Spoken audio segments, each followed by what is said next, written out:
இப்போ kidney problem முதல்ல எப்போ ஸ்டார்ட் ஆகுது அப்படின்னு பார்த்தீங்க அப்படின்னா, உடல் அதிகப்படியான வெப்பமடைதல், அதிகப்படியான உஷ்ணத்தை உருவாக்கக்கூடிய உணவுகளை நம்ம எடுத்துக்கிட்டோம்னாலும் சிறுநீரகம் வந்து பிரச்சனை ஆகும். சிறுநீரகம் ஏதோ ஒரு பிரச்சனையை வந்து ஃபேஸ் பண்ண போகுது, ஏதோ ஒரு பிரச்சனையில மாட்டிக்கிச்சு அப்படிங்கிறதுக்கு வந்து ஒரு ஃபர்ஸ்ட் அறிகுறியே முதல்ல வந்து எப்போ யூரின் போனாலும் yellowish-ஆக தான் போயிட்டு இருக்கும். பபுள்ஸா நின்று அதுவே உடஞ்சு போகிறது அப்படின்னா அது பிரச்சனை கிடையாது.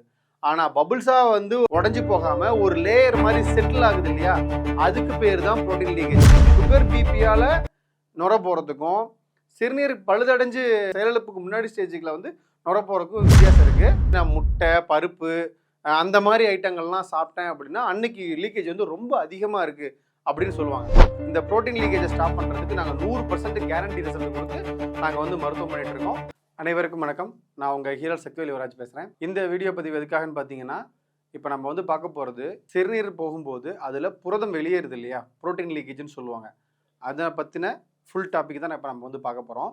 இப்போ இது ஏன் நடக்குது, இது எதனால் வருது அப்படிங்கிறதுக்கான காரணங்களும் அடிப்படை அறிகுறிகள், ஃபஸ்ட்டு சிம்டம்ஸ், இது முதல்ல எப்படி ஆரம்பிக்குது, அதுக்கு அடுத்த ஸ்டேஜ் என்னவா போய் நிற்குது, அதுக்கு அடுத்த ஸ்டேஜ் என்னவா போய் நிற்குதுங்கிறத கம்ப்ளீட் டீட்டெயில்ஸ் வந்து நம்ம இதில் பார்த்துடலாம். முதல்ல சிறுநீரகத்தை நம்ம பார்க்குறோம் இல்லையா, இப்போது இந்த சிறுநீரகத்தோட வேலை என்ன? இப்போ நீங்கள் ஒரு டம்ளர் தண்ணி குடிக்கிறீங்க அப்படின்னா அந்த தண்ணியில் இருக்கக்கூடிய கழிவுகளை வந்து பிரித்து யூரினரி பிளாடர், அதாவது சிறுநீர் பைக்கு அனுப்பிட்டு சத்தை வந்து ரத்தத்துக்குள்ள அனுப்பிடும். அதே மாதிரி நீங்கள் சாப்பிட்ற சாப்பாடு இருக்கு இல்லையா, சாப்பாட்டில் இருக்கக்கூடிய சத்தை வந்து எடுத்து ரத்தத்துக்குள்ளே அனுப்புறதுக்கு ஹெல்ப்ஃபுல்லாக இருக்கும். ரெண்டாவது, அந்த சாப்பாட்டில் இருக்கக்கூடிய மலம் இருக்கு இல்லையா, கழிவு, அந்த கழிவை வந்து மலக்குடல் அனுப்புறதுக்கு ஒரு மேஜர் ரோல் வந்து கிட்னி ப்ளே பண்ணுது. ஸோ இது ரெண்டு விஷயம் வந்து ரொம்ப முக்கியமான விஷயம். மூணாவதாக வந்து பார்த்தீங்கன்னா, இனப்பெருக்க உறுப்புகள் இருக்கு இல்லையா, இனப்பெருப்புகள் அந்த ரீப்ரொடக்டிவ் சிஸ்டத்துக்கு ரொம்ப பக்கபலமாக இருந்து சப்போர்ட் பண்ணுறது கிட்னி. இது 3 மேஜர் ரோல் வச்சுக்கோங்க, ஓகேவா? இப்போ கிட்னி ப்ராப்ளம் முதல்ல எப்போ ஸ்டார்ட் ஆகுது அப்படின்னு பார்த்தீங்க அப்படின்னா, உடல் அதிகப்படியான வெப்பமடைதல், என்னைக்கு வந்து உடம்பு வந்து டீஹைட்ரேஷன் ஆகுதோ, அதிகப்படியான வெப்பமடைதலோ, அப்போ தான் வந்து சிறுநீரக பிரச்சனை வந்து முதல்ல ஸ்டார்ட் ஆகுது. அதிகப்படியான உஷ்ணத்தை உருவாக்கக்கூடிய உணவுகளை நம்ம எடுத்துக்கிட்டோம்னாலும் சிறுநீரகம் வந்து பிரச்சனை ஆரம்பிக்கும். தேவையில்லாத மருந்துகள், மாத்திரைகள் எடுத்துக்கிட்டாலும் சிறுநீரக பாதிப்பு ஏற்படும். கலர்டு ஃபுட்ஸ், நம்ம அதிகமாக வந்து junk foods, coloured foods, bakery items, இந்த மாதிரி ஐட்டம்ஸை வந்து எப்பயாச்சும் எடுத்தால் பிரச்சனை இல்லை. ரெகுலராக ரொட்டீனாக எடுக்கிறோம் அப்படின்னா கண்டிப்பாக அது சிறுநீரக பிரச்சனையில் கொண்டு போய் நிறுத்தும். கலப்படமான உணவுகள், அடல்ட்ரேட்டட் ஃபுட்டு, இதனாலையும் சிறுநீரகம் பாதிக்கப்படும். அது மட்டும் இல்லாமல் மன உளைச்சல், கடுமையான மன உளைச்சல் காலானாலும் சிறுநீரக பாதிப்பு ஏற்படும். ஸோ இந்த மாதிரி பல காரணங்கள் சொல்லலாம் சிறுநீரகம் பாதிக்கப்படுறதுக்கு. ஃபஸ்ட்டு வந்து இந்த புரோட்டீன் லீக்கேஜ் வந்து ஏன் வருது அப்படிங்கிறத நம்ம தெரிஞ்சுக்கலாம். டீஹைட்ரேஷன் ஆகிறது, அதாவது உடம்புல நீர்த்தன்மை ரொம்ப ரொம்ப குறையிறது, தண்ணி சரியாக குடிக்காமல் விடுறது, ஓகேவா? இது வந்து அடிப்படை காரணமாக வச்சுக்கிட்டோம் அப்படின்னா, அடுத்தது எந்த இடத்துல வந்து ஸ்டார்டிங் பாயிண்ட் எது அப்படின்னா, எப்போ யூரின் போனாலும் யூரின் எல்லோவாகவே தான் போயிட்டுருக்கும். இதுதான் ஆரம்ப புள்ளி. சிறுநீரகம் ஏதோ ஒரு பிரச்சனையை வந்து ஃபேஸ் பண்ண போகுது, ஏதோ ஒரு பிரச்சனையில் மாட்டிக்கிச்சு அப்படிங்கிறதுக்கு வந்து ஒரு ஃபஸ்ட்டு அறிகுறியே முதல்ல வந்து எப்போ யூரின் போனாலும் yellowish-ஆக தான் போயிட்டு இருக்கும். அடுத்தது வந்து பார்த்தீங்கன்னா என்ன ஆகும்னா, யூரின் போனால் நுர வரும். இப்போது போன வீடியோவில் நான் பேசும்போது கீழே கமெண்ட்ஸ் பண்ணியிருந்தாங்க, யூரின் போனால் வந்து நுர வரத்தான் செய்யும் முட்டாள் அப்படின்னு சொல்லி ஏதோ கமெண்ட்லாம் பண்ணியிருந்தாங்க. இப்போது நீங்கள் ஒரு அருவியில் போய் நிற்கிறீங்க அப்படின்னா தண்ணி ஊற்றும் போது நுர வரும், பார்த்துருக்கீங்களா? அதே மாதிரி நீங்கள் சிறுநீர் போனால் நுர வர்றது இயல்பு, நான் இல்லைன்னா சொல்ல வரல. ஆனால் அந்த நுர வந்து பசை மாதிரி ஒரு லேயராக நிற்கிறது, அது உடலுக்கு கெடுதல். அதாவது பபுள்ஸாக நின்று அதுவே உடஞ்சி போகிறது அப்படின்னா அது பிரச்சனை கிடையாது. ஆனால் பபுள்ஸாக வந்து உடஞ்சி போகாமல் ஒரு லேயர் மாதிரி செட்டில் ஆகுது இல்லையா, அதுக்கு பேர் தான் புரோட்டீன் லீக்கேஜ். நுர வர்றதுக்கும் புரோட்டீன் லீக்கேஜுக்கு உள்ள வித்தியாசம் தான். நீங்கள் நார்மலாக ரொம்ப வேகமாக யூரின் போனீங்கன்னா கண்டிப்பாக வந்து ஃப்ளஷில் போய் அந்த இதில் போய் படும்போது உள்ள இருக்கக்கூடிய தண்ணியில் போய் படும்போது அந்த நுர ஃபார்ம் ஆகிறது இயல்பு தான். ஆனால் அதையும் தாண்டி அது ஒரு லேயராக செட்டில் ஆகுது அப்படின்னா அதுதான் வந்து புரோட்டீன் லீக்கேஜ். ரெண்டுக்கு வித்தியாசம் இருக்குது. இந்த அடிப்படை அறிவு கூட இல்லாதவங்க கமெண்ட் பண்ணுறதுங்கிறது வந்து தேவையில்லாத வேலை அது, ஓகேங்களா? அடுத்தது வந்து பார்த்தீங்க அப்படின்னா, இந்த புரோட்டீன் லீக்கேஜ் ஆகிறதுனால, அந்த நுர அதிகமாக வெளியில் வர்றதுனால என்ன ஆகுதுன்னு பார்த்தீங்கன்னா, இவங்களுக்கு எனர்ஜி லாஸ் கடுமையாக இருக்கும். நார்மலாக வந்து லைட்டாக வந்து நுர போகிறவங்களுக்கு ஒன்றுமே தெரியாது, அது ஃபோமிங் ஆகிறது. இதே ஃபோமிங் ப்ளஸ் அந்த பசப்பசப்பு இருக்கிற யூரின் போகிறவங்களுக்கு என்ன ஆகும்னு பார்த்தீங்கன்னா, உடம்புல ஒன்றுமே சத்தே இல்லாது. நீ நல்ல சத்துள்ள ஆகாரத்தை சாப்பிட்டாலும் அவங்க உடம்புல சத்தே இல்லாத மாதிரி தான் இருக்கும். எனர்ஜி லாஸ் ஆகிட்டே தான் இருக்கும். உடம்புல வந்து எனர்ஜியே இல்லாமல் டவுன் ஆகிட்டே இருப்பாங்க. ஃபஸ்ட்டு வந்து yellowish யூரினாக போகும், அடுத்தது ஃபோமி யூரினாக போகும், அடுத்தது வந்து எனர்ஜி லாஸ் ஆகும். எனர்ஜி லாஸ் ஆனதுக்கப்புறம் என்ன ஆகுன்னு பார்த்தீங்கன்னா அவங்களுக்கு வந்து டீப் ஸ்லீப்பே சுத்தமாக இருக்காது. அவங்களால வந்து ஒரு முழுமையாக தூக்கம் தூங்க முடியாது. அடுத்தது வந்து பார்த்தீங்கன்னா டீஹைட்ரேஷன். எப்பவுமே வந்து உடல் வெப்பமாக இருக்கிற மாதிரியே அவங்களுக்கு வந்து ஃபீல் ஆகும். அடுத்த கட்டத்துக்கு என்ன போகும் அப்படின்னா, கை காலில் வீங்க ஆரம்பிக்கும். கருப்பு கலரில் வந்து தடிப்பு தடிப்பாக வர ஆரம்பிக்கும். மைல்டான இட்சிங் எடுக்க ஆரம்பிக்கும். இதெல்லாம் தான் வந்து அடுத்தது. அடுத்து வந்து சுகர் இருக்கிறவங்களுக்கும் லைட்டாக ப்ரோட்டீன் ட்ரேஸ் வரும். என்ன ரீசன் அப்படின்னா, யாருக்கெல்லாம் சுகர் வந்து 250, 300க்கு மேலே இருக்கோ அவங்களுக்கு லைட்டாக வந்து நுர போயிட்டே தான் இருக்கும். ஆனால் அவங்கள வந்து சுகரை கட்டுப்படுத்திட்டாங்க, சுகரை குறைச்சிட்டாங்க அப்படின்னா அவங்களுக்கு அந்த நுர போகிறது நின்றும். ஸோ பிபி இருக்கிறவங்களுக்கு சேம் அதே விஷயம் தான். இப்போது இதுக்கும் வித்தியாசம் உண்டு. சுகர் பிபியால் நுர போகிறதுக்கும் சிறுநீர் பழுதடைஞ்சு செயலிழப்புக்கு முன்னாடி ஸ்டேஜுக்கில் வந்து நுர போகிறதுக்கும் வித்தியாசம் இருக்குது. இவங்க சுகர் பிபியை குறைச்சிட்டாங்கன்னா அவங்களுக்கு அது அப்படியே செட்டில் டவுன் ஆகிடும். ஓகேங்களா? அடுத்தது வந்து பார்த்தீங்கன்னா மன உளைச்சல்.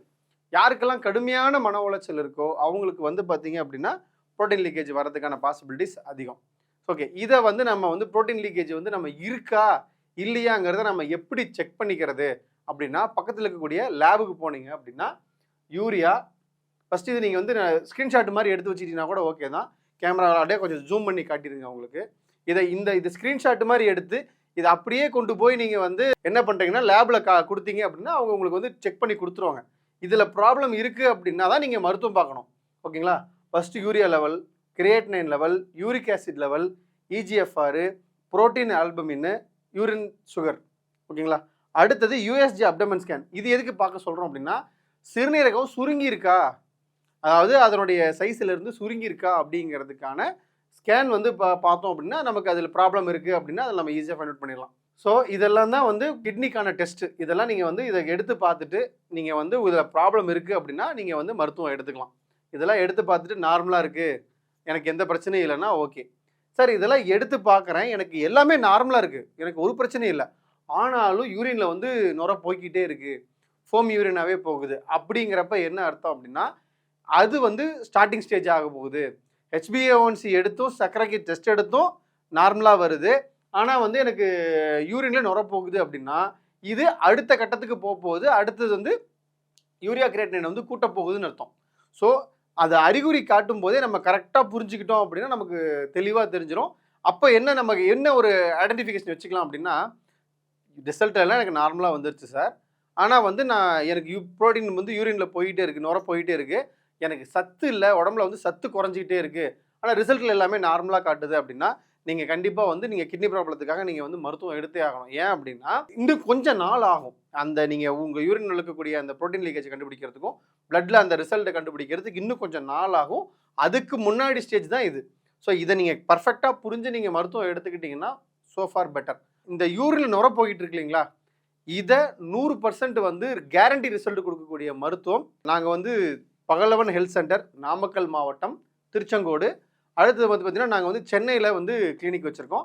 மாதத்தில் 2 சிட்டிங் தான் நான் வந்து வருவேன். மற்ற எல்லா நாட்களுமே வந்து பார்த்தீங்க அப்படின்னா நான் வந்து நாமக்கல் மாவட்டம் திருச்செங்கோட்டில் தான் இருப்பேன் நான். ஸோ என்னை வந்து பார்க்கணும், எங்ககிட்ட மருத்துவம் எடுக்கணும் அப்படின்னா நீங்கள் எங்களை காண்டாக்ட் பண்ணலாம். பட் இதெல்லாம் நாங்கள் வந்து இன்றைக்கி நேற்று நான் சொல்கிறதில்ல, கிட்டத்தட்ட 6-7 வருஷமாக பல 100 பேர்த்துக்கு மேலே நான் வந்து சிறுநீரகம் சார்ந்த பிரச்சனைகளுக்கு எங்கள் மருத்துவர்களை வச்சு நாங்கள் மருத்துவம் கொடுத்ததுனால இந்த அனுபவத்தில் தான் நான் இவ்வளோ விஷயத்தையும் சொல்கிறேன். என்னால் இவ்வளோ தூரம் கரெக்டாக சொல்ல முடியுது காரணம் அதுதான். ஏன்னா இந்த நோய் வந்து ரொம்ப தொந்தரவான நோய். ஏன்னா சிறுநீரகம் தான் உடலுக்கு வந்து மூலாதாரமே. அப்படி மூலாதாரம் அப்படிங்கிறப்ப அதில் பிரச்சனை ஏற்படும் போது அதில் வரக்கூடிய சஃபரிங்ஸ் வந்து ரொம்ப அதிகம். நீங்கள் வந்து ஆரம்ப கட்டத்திலேயே மருத்துவம் எடுத்து சரி செஞ்சுக்கிட்டீங்க அப்படின்னா ரொம்ப சிம்பிளாக சரி பண்ணிக்கலாம். அதை தாண்டி நீங்கள் ரொம்ப கிரிட்டிக்கலாக போகும்போது அங்கே ரொம்ப சிக்கலாகுது. அப்போ நிறைய பேர் கேட்பாங்க, சார் இப்போ நான் வந்து காய்கறி பொரியல் சாப்பிட்றேன், சாப்பாடு சாப்பிட்றேன், அன்றைக்கி அதாவது ரொம்ப கம்மியான உணவுகள் எடுத்துக்கிட்டேன் அப்படின்னா ப்ரோட்டீன் லீக்கேஜ் வந்து ரொம்ப கம்மியாக இருக்குது.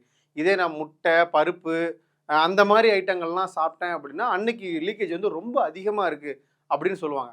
ஸோ அப்போ என்ன ரொம்ப தெளிவாக நம்ம புரிஞ்சுக்கணும் அப்படின்னா, அதிக சத்துள்ள சாப்பாடுகளை சாப்பிடும்போது இந்த உடம்புக்கு சத்து கிடைக்குங்கிறது உண்மை தான்.